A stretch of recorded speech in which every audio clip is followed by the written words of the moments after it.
చేస్తే ఇంకా చిన్నపిల్లాడు అని, ఎక్కువగా మాట్లాడితే అప్పుడే పెద్దోడు అయిపోయావా అని మన పేరెంట్స్ కూడా కన్ఫ్యూజ్ అయ్యే ఫేసే ఈ ఇంటర్మీడియట్.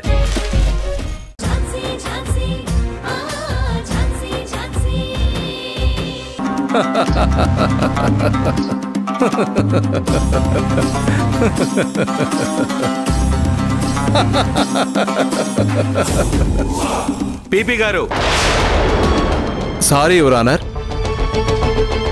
వీళ్ళ మాటలు నటన చూస్తుంటే నాకు నవ్వు ఆగలేదు. Sorry your honour. ఇంత డ్రామా నేను ఏ సినిమాలోనూ ఏ సీరియల్లోనూ చూడలేదు. చూడడానికి వీళ్ళ దగ్గర నోటి మాట తప్ప బలమైన ఏ సాక్ష్యాలు లేవు.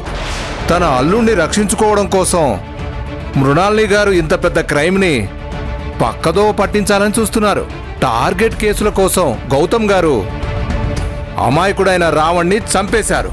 కానీ ఇదంతా జైల్లో ఉన్న టామే చేయించాడని మృణాలిని గారు వాదించడం పేలవంగానే కాదు, చాలా ఫన్నీగా సిల్లీగా కూడా ఉంది.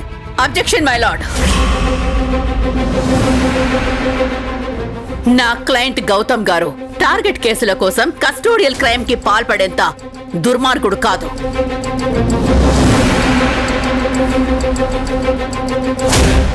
గౌతమ్ చిన్నప్పటి నుంచి తన ప్రవర్తన నాకు తెలుసు.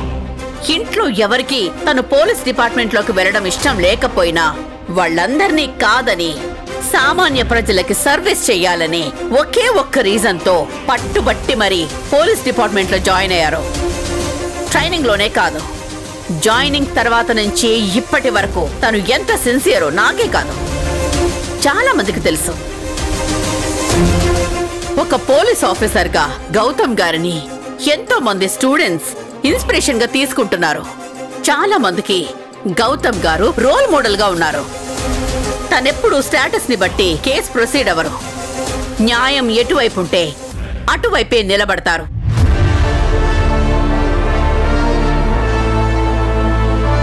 అంతెందుకు, ఒక కేసు విషయంలో నా భర్తను అరెస్ట్ చేశారు.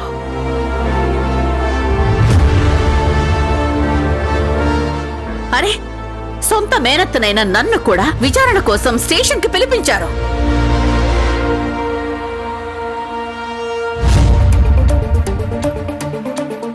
తను వాలంటరీగా పబ్లిక్ కోసం ఎన్నో కార్యక్రమాలు చేశారు. కావాలంటే తను ప్రెస్ మీట్ పెట్టి అందరితో మాట్లాడిన ఇంటర్వ్యూ ఉంది, మీరే చూడండి.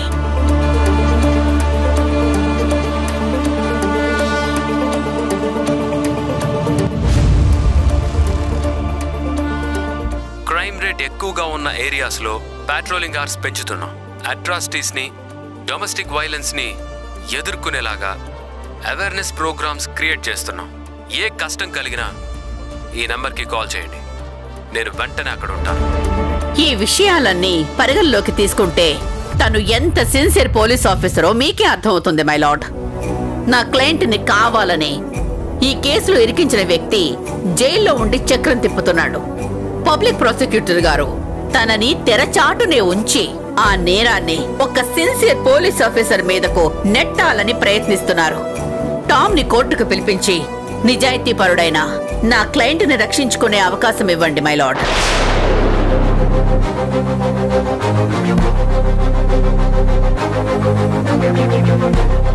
ఒక నిజాయితీ గల పోలీస్ ఆఫీసర్ కి గనక శిక్ష పడితే లా అండ్ ఆర్డర్ దెబ్బతిన్నట్టవుతుంది. ఫ్యూచర్ లో చాలా ప్రాబ్లమ్స్ తలెత్తుతాయి. యువతలో ఆత్మవిశ్వాసం కోల్పోతుంది. నిజం న్యాయం బ్రతకాలంటే సిన్సియర్ ఆఫీసర్స్ కి శిక్ష పడకూడదు. ఒకే ఒక్క అవకాశం ఇవ్వండి మై లార్డ్. నేను నా క్లయింట్ నిజాయితీ నిరూపిస్తాను. This is my humble request. Objection your honour. Objection over ruled.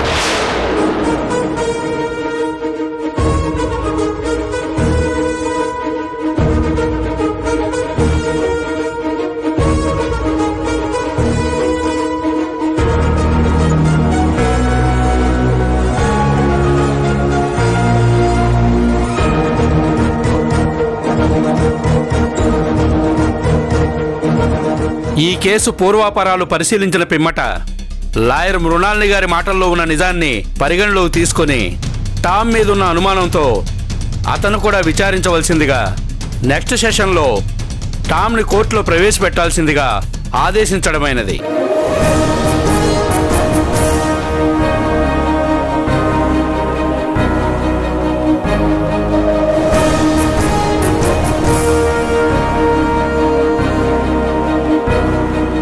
Now the court is adjourned.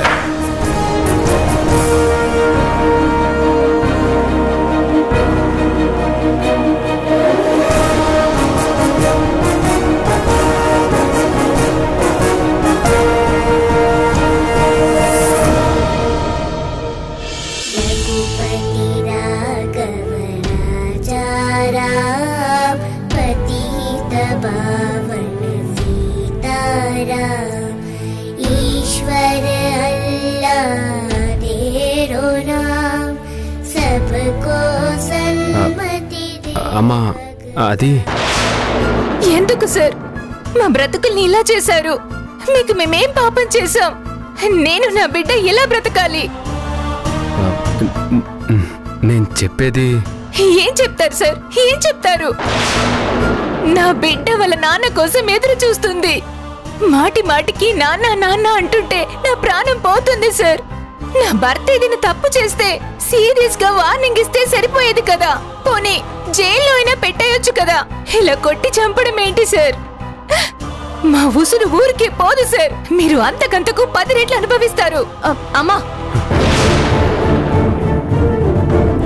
మీరు ఉన్నోళ్ళు సార్. మాకేమైనా అయితే అడిగే దిక్కు లేదనే కదా మీరు ఇలా చేశారు. అంకుల్, మీరేనా మా నాన్నని చంపేశారు?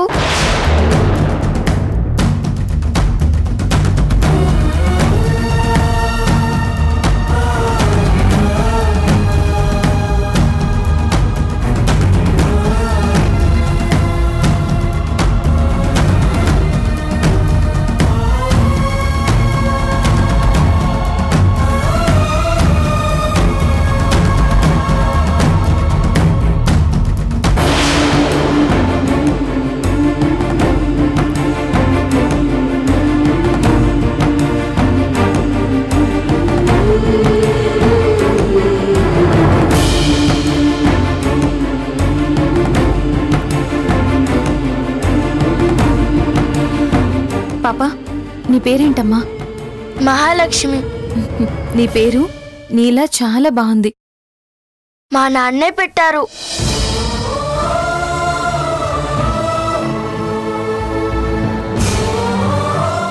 మా నాన్నకు నేనంటే చాలా ఇష్టం.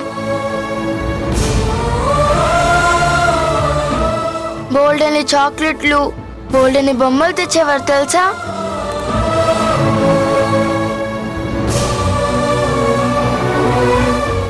ఈ అంకులు చెడ్డవారు.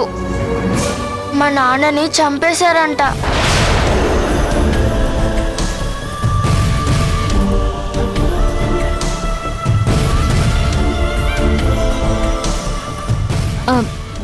లేదమ్మా, అంకుల్ చెడ్డవారు కాదు.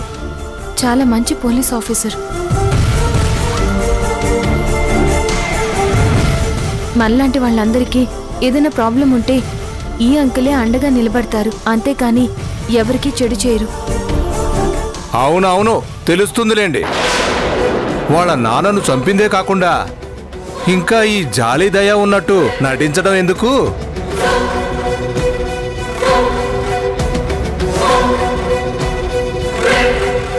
పదమ్మా, చూసావు కదా కోర్టులో ఎన్ని కట్టుకథలు అల్లారో.